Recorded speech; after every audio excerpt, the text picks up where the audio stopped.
Hi guys, welcome to How to Maximize. In this video, I will show you how to delete Google Chrome history. First of all, open up the Google Chrome app. After opening the app, click on your three dots from the bottom right corner.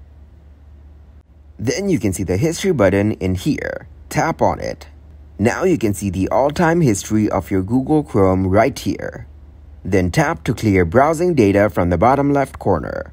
It will take you to clear the browsing data page, from where you can tap on clear browsing data to delete all the history of Google Chrome.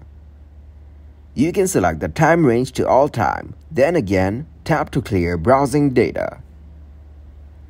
And then you can see all of your Google Chrome history is deleted. Thanks for watching, and please leave a like, subscribe and share.